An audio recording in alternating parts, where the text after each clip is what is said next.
Hello guys, we'll go to the next chapter. Next chapter is called complex number. What are complex number?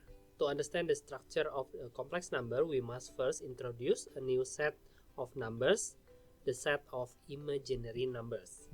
Until now, the numbers with which we have been working have all been real numbers like fraction, decimals, whole numbers, square roots, and so on. That is called real numbers. Imaginary numbers are numbers that are defined as the square root of negative real numbers and can be written using the imaginary units I. So this whole time we always say that we cannot solve square root of negative 2.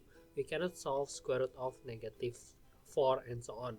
Actually we can, but because we haven't learned complex numbers before, we said that it's undefined. Yeah, so today I will show you how to calculate it. Complex numbers combine the real numbers and the imaginary numbers into two-dimensional rather than a one-dimensional number system. You can think of a complex numbers as the sum of real numbers and an imaginary number. So it's the combination of the real numbers and imaginary numbers. We'll continue to imaginary numbers.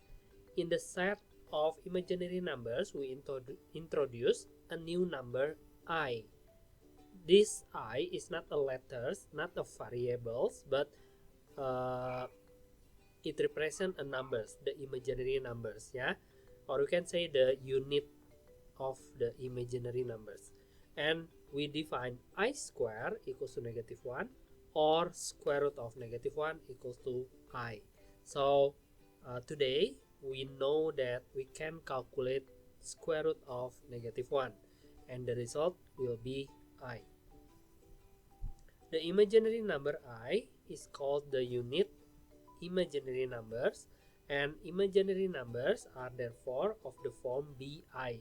So later if you see like 2i, negative 3i, half I, this is called imaginary numbers.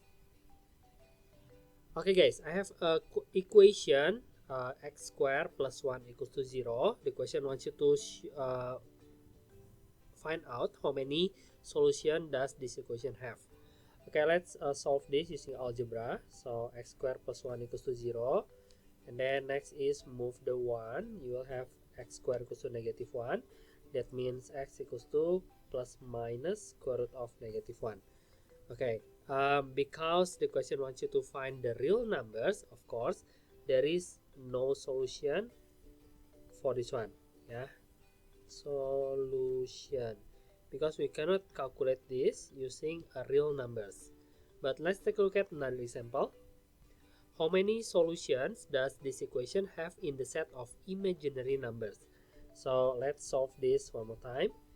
We'll have an expression like this. Now, after we learn the imaginary numbers, we do know that the square root of negative 1 equals to I. So I can replace this one with I. That means we will have two solutions of imaginary numbers. The first one is positive I, and the second one is negative I. And then example question 1, I want to teach you how to simplify the what is it called, imaginary numbers. Yeah, so first I have square root of negative 1. I can separate the negative 9 like this, square root of 9 times negative 1, and then I can separate it like square root of 9 times square root of negative 1. This one will become 3 and this one will become I. So the result for the first one is 3i. Okay, for the second one we have square root of 5. 5 cannot be square rooted, so we will leave the 5 like that and then times it with the square root of negative 1. The square root of 5 will still square root of 5, and the square root of negative 1 will be I. So the answer for the second one is square root of 5i. Next, the third, we have 18. As usual, when we have to simplify the square root of 18, we can use a tree diagram like this. So 2, 9, 3, and 3. Because we have one pairs of 3, that means the 3 comes out from the square roots, and then we multiply it with the square root of -1. So the result for this one is 3 square root of 2, and the square root of -1 will become I. The answer is 3 square root of 2i. So this is how you simplify the square root of negative numbers. And then next is I want to teach you how do you operate the imaginary numbers. So first we have 3i square and then plus 3i square. For this one I will square it, the 3i. You'll have 9i square right here, and then because we have 3i square plus 9i square, we can add them. So I will have 12i square like that. And then because we already know that the value of the I square is -1, we can replace this with -1. Therefore the answer is -12. This is how you add a complex number. How do we do this? The second one is -8i plus to the power of 3. So plus -4 to the power of 3 times it with I to the power of 3. If you cannot understand these methods, you can also rewrite it like this 3 times. That's okay. And then you calculate it. Okay, let's calculate it one by one. So first we will leave the -8i, and then we will calculate this one first. -4 times -4 times -4. Yeah, only the numbers. Sorry, I mean this one, -4 times -4 times -4. You will have -64 as the result. And then for the I, we calculate one pair of them first, because we do know that I square will become -1. So this one will become -1, and it will give us one I at the back like this. So you'll have -8i, this one plus 64i, and the final result is 56i. There you go. This is the solution for the question B. Next, question C, we have square root. Don't bother with the square root first. Let's simplify the one inside the square root first. So this is 25i over 4i. You can cross out the I just like algebra. When you have same thing, you can cross out, and then you square root this one. So you'll have 5/2 as the result. And then we have I to the power of -6. It's still the same. Negative powers means 1/, so you will have 1/I to the power of 6.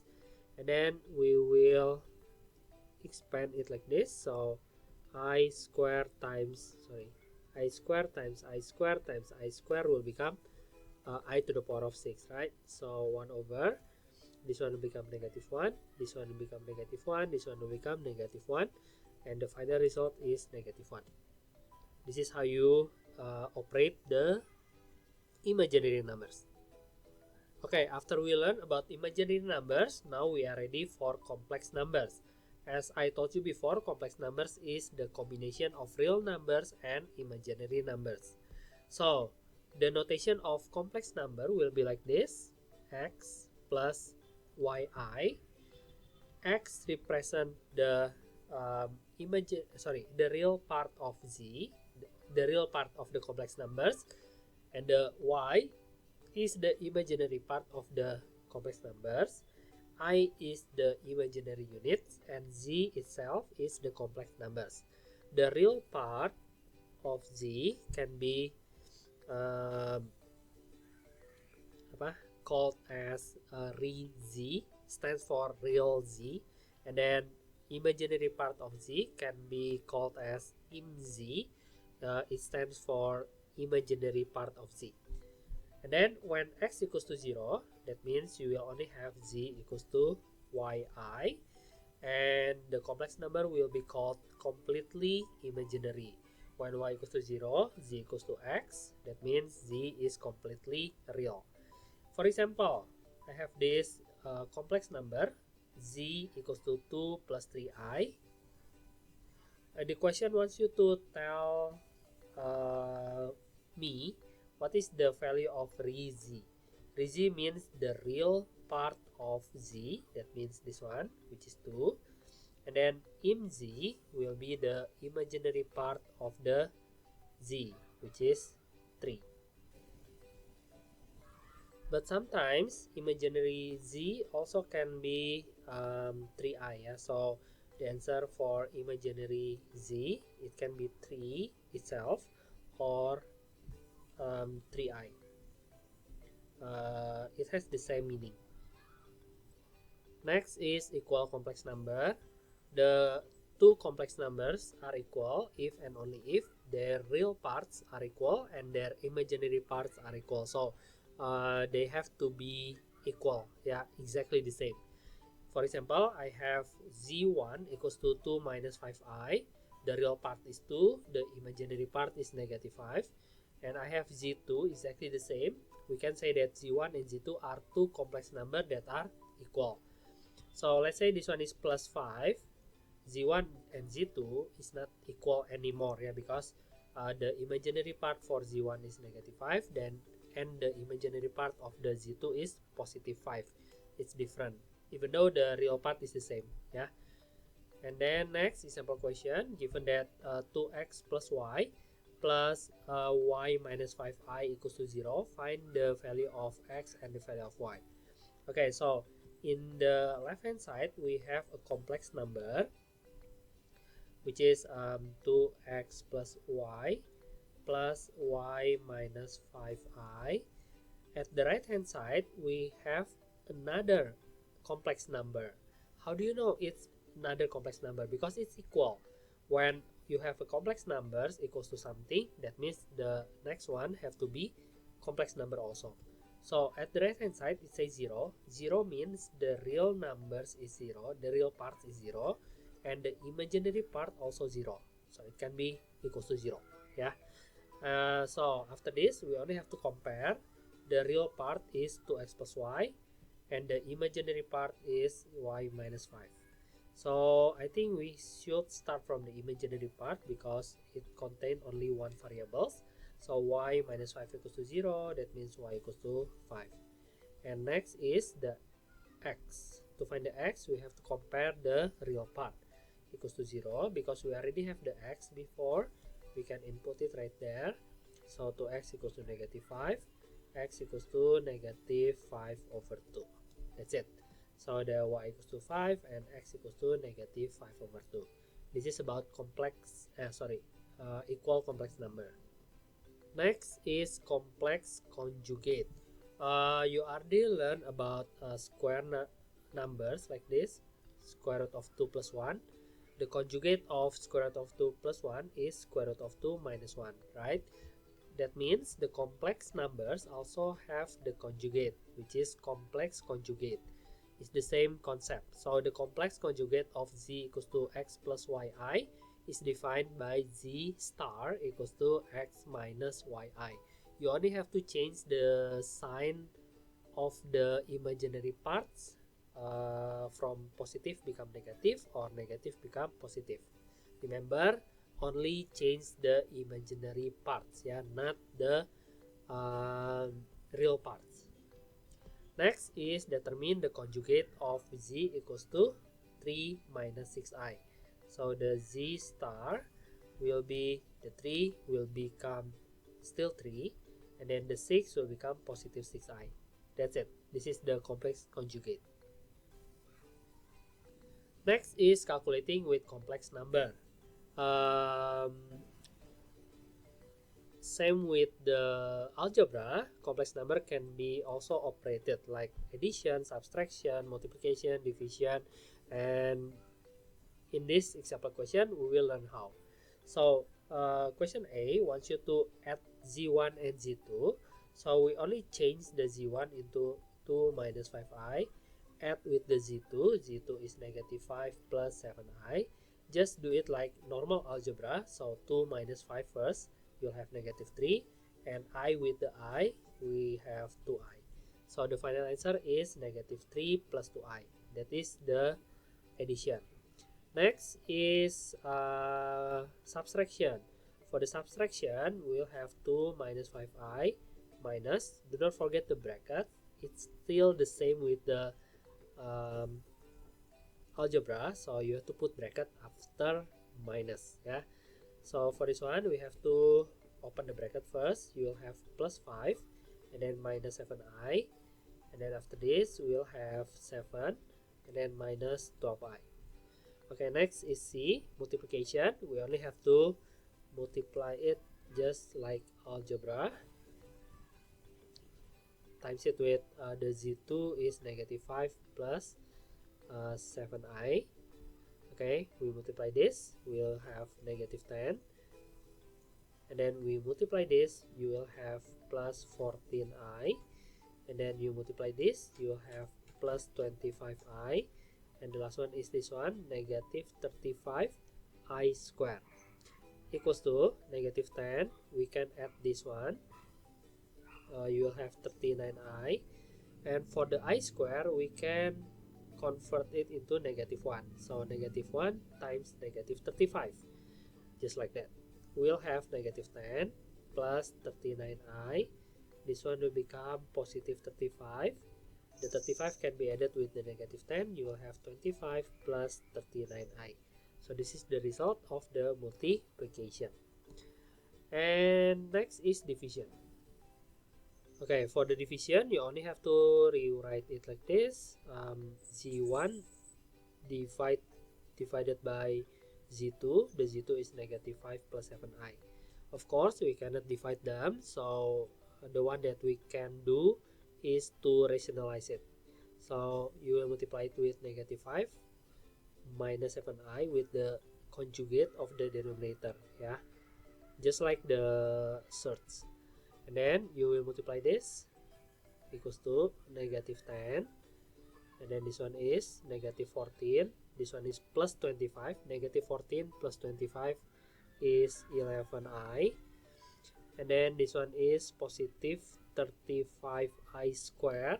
And because I square equals to negative 1, I can replace this with negative 35. And because negative 10 with negative 35 can be calculated, I will change this into negative 45. Okay, this is the result for the top part. For the bottom part, it will become 25. And then this one is 35i minus 35i will be gone. And then this one is negative 49i squared. Because I square is negative 1, that means this one become plus 25 plus 49 equals to 74. This one is 74. So this is the final answers. Negative 45 plus 11i over 74. And then next one is E. For the E, actually we already did E in D when we do the denominator, but let's do it one more time. So the Z1 is 2 minus 5i. The Z1 stars, that means the conjugate, will be 2 plus 5i. Okay, so we multiply the 2 with 2, it will become 4. And then this one is positive 10i. And then next is this one, negative 10i. This one will be gone. And then plus the last one, last one will be negative 25i squared. Because I squared equals to negative 1, so I can change this into 25, and the final result is 29. And there is a shortcut to calculate this. So when you have z times z stars, the result must be x squared plus y squared. It will be always like this, yeah. So you can memorize this formula to help you multiply the complex number with its conjugate later. And then next is Argand diagrams. When we learn about points, we can plot the points in the Cartesian with the x and y axis. The complex numbers can be plotted also in the Cartesian, but the axis is not x and y anymore, yeah. The horizontal axis is called real axis, and the vertical axis is called imaginary axis. So the axis will be like this, guys. So it's still the same with the x and y axis, but the name is not the same. This one is real axis, and then the other one is the imaginary axis. Usually we use the singkatan like this, 3z and imz like this. Okay, and then to plot the complex number, we only have to see the real part and the imaginary part. Let's see the z1. Z1 has real part equals to 2, so this is 1, this is 2, that means will be right there, and negative 5 for the imaginary part, 1, 2, 3, 4, 5, that means right here, that means the point will be right there. This one is for Z1, and then for Z2 we have negative 5 for the real part, 1, 2, 3, 4, 5, negative 5 for the real part, and 1, 2, 3, 4 for the imaginary part, that means the point will be right here. So this is how you draw the complex number in Argand diagram. Sorry, I forgot to label it as C2. Next is modulus argument form. So the complex number of x plus yi is called Cartesian form because it involves x and y altogether. There are other ways of writing complex number, that is in modulus argument form. The modulus of a complex number xyi is the magnitude of the position factor. This one should be factor. So modulus is magnitude. And then, wait, factor. And then the argument of complex numbers xyi is the direction of the position factor xy. Argument is direction, modulus is magnitude. Memorize it like that. And then the notation for modulus is like the absolute value of z. Actually it's not absolute value, but it's modulus, yeah. So the formula for modulus is square root of x squared plus y squared. And then notation for the argument arc z is tan inverse y over x. I will show you where this formula comes from. Note that the argument is an angle in radian such that negative pi until pi. So a diagram must be drawn first to check the position of the complex numbers. Yeah, so I will explain this formula. So let's say we have z1 right here. This one is z1. Because z1 is a point in Argand diagram, as you already know, a point can be also drawn as a position factors. So we can draw a position factors like this. We'll have OZ1. Yeah, factors have a magnitude, right? So the magnitude is the length of the factors, and also an angle, a direction. This one is theta. So the magnitude is called modulus, and the theta is called argument. Yeah, as usual, the theta will be started from the real z positive to counterclockwise. Yeah, so if you have another z, let's say you have this z2, the factors will be like this, and the angle will be this one. Yeah, so this formula only give you the basic angle. Next, the argument have to be calculated using this graph. Yeah, so you have to draw the graph always.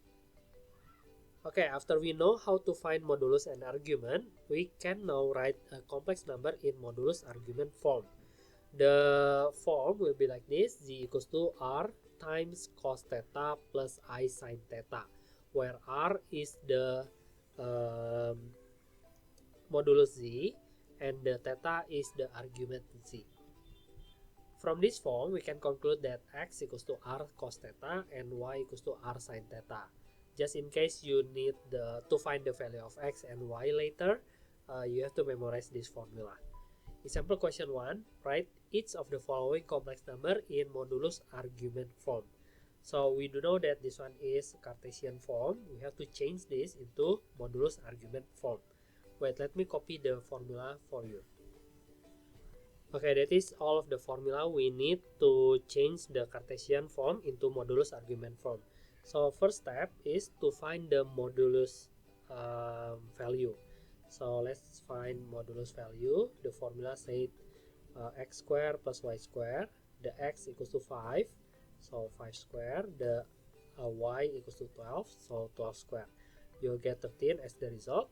And then for the theta, for the argument z, you can use the formula of tan inverse of y over x. Y is 12, x is 5. Remember to set up your calculator in radian, yeah. It has to be in radian. And the result is 1.176, yeah. In 3 significant figures, it will be 1.18 radian. Okay, so at this point, we already have the modulus and the argument. We are ready to convert this into the complex number in modulus argument form. Oh no, actually we have to draw the factors first. So the real is 5 is right here, imaginary is 12, that means the point will be right there. The theta that we already get is this one, 1.18. Remember, it has to be measured from the x positive, that means this one, not x, yeah, a real z positive. So this one is the theta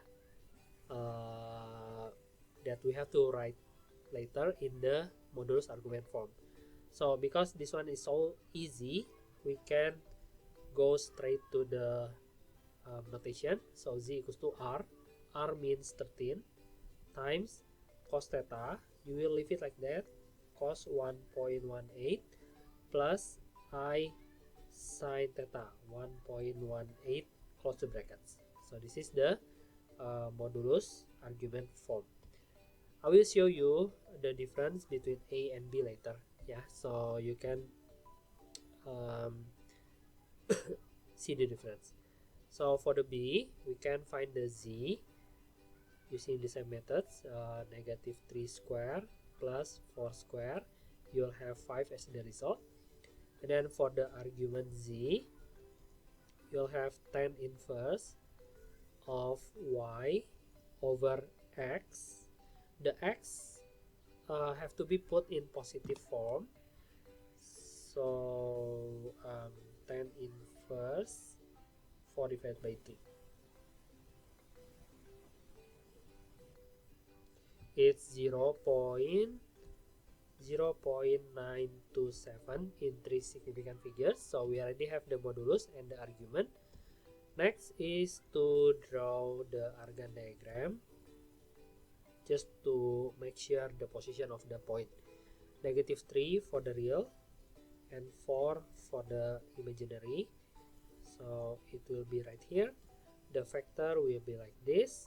That means the theta is this one, yeah. But the one that we already get, 0.927, is this one, 0.927. So to find the blue, you have to use pi minus 0.927 equals to 2.21. So after you get the theta, the real theta, you can write down the modulus argument form. The r is 5, open brackets, cos 2.21 plus I sine 2.21. That's it. This is the difference between question A and question B. For question A, because the point lies in the first quadrant, you can use the argument z that we already get from the formula. But for the B, we have to find the value of the theta first. And then C. For the C, we have 12 and 5. The Z will be square root of 12 square plus 5 square equals to 13. The same with the question A.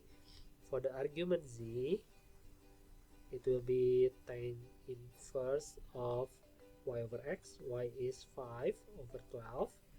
So we will have tan inverse 5 over 12 is 0.395. Remember, do not put the negative value of real or the imaginary. Okay, and then we have to draw a little bit. 12 is right here, negative 5 is below, so the point will be right there. The angle, the vector will be this one, and the angle must be this one.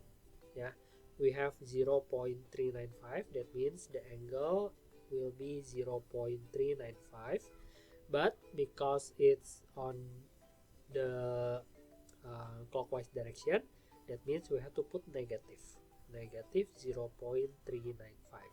This is how you determine the theta. Yeah, if it is counterclockwise, positive. If it is clockwise, it will be negative. So the z will be 13 times cos negative 0.395 plus I sine negative 0.395.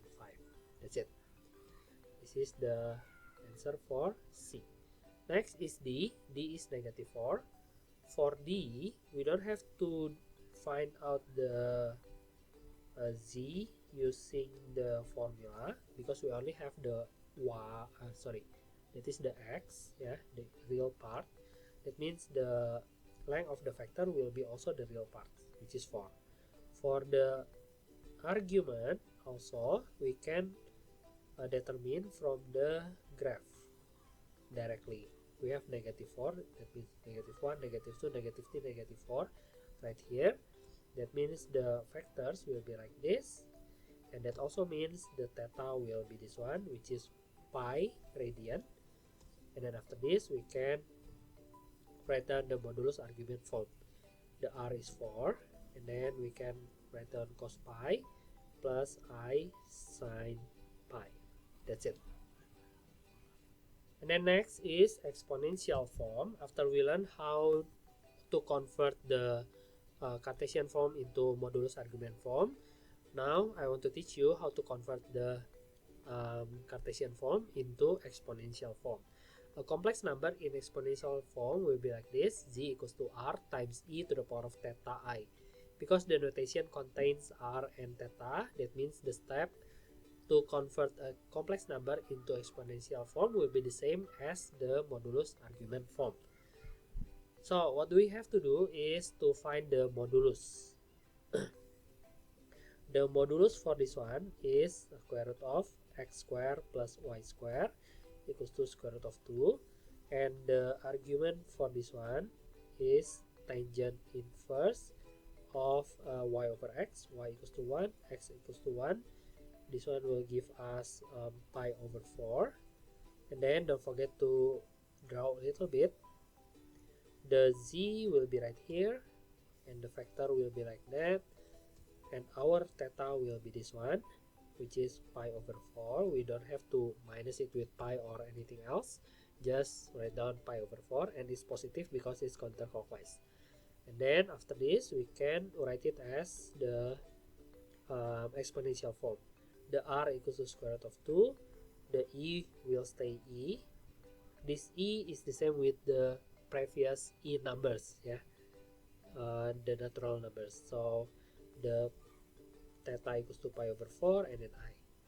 There you go. This is the exponential form of the complex number.